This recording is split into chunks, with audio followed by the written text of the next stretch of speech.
Hello, I'm Daniel, and welcome to the Emunah Project. We here at the Emunah Project are continuing in our series of videos with respect to information, education, inspiration, guidance, advice, and I'd like to continue on the topic of sin and how the environment can affect us, how sin is, in effect, contagious.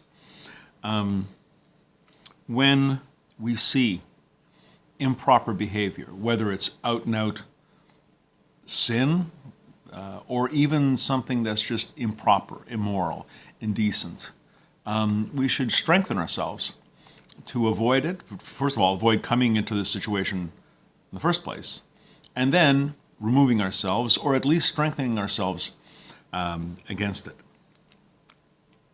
It was the Rambam, Rabbi Moses ben Maimonides, who says that it's the nature of man to gravitate towards and be influenced by the philosophies and behaviors of those around him.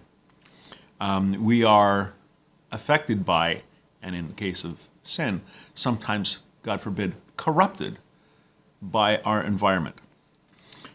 People, according to the Rambam, people have a natural tendency to be provoked by the evil exploits, evil philosophies of those around him.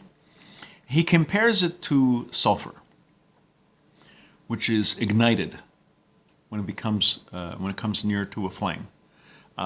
People can be sometimes also like parrots. You imitate sounds, even though you don't even fully appreciate what the sounds are, what the speech is, the evil speech, for example. You may not fully appreciate what you're doing, but you just parrot it back. Anyway. We can learn a lesson from this.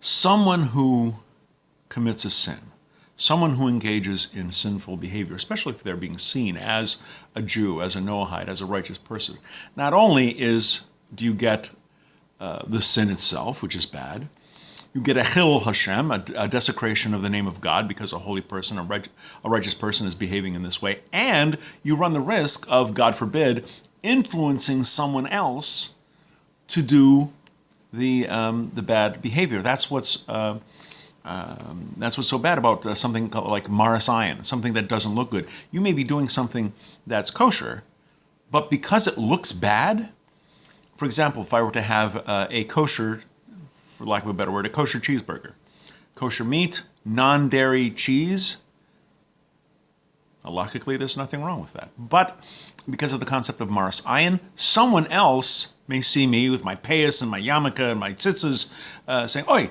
he's eating a cheeseburger. I guess cheeseburgers are kosher." It's the appearance that can influence a person.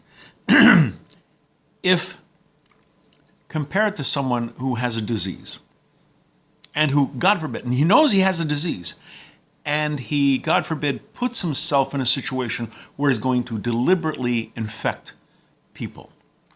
That's a terrible thing, to have people knowingly contract a dangerous disease. Someone who's contagious, someone who engages in sinful behavior, can infect people who may not have yet built up the antibodies to prevent that.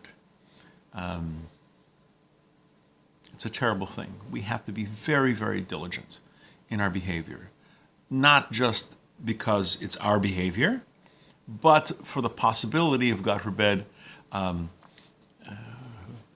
infecting others, influencing others to such sinful behavior. Lifnei iver, putting a stumbling block in front of the blind, which of course is a Torah prohibition. We're going to be doing more videos along these lines. Please come back, please watch, please learn. And until next time, on behalf of the Emunah Project, I'm Daniel, and thank you too much.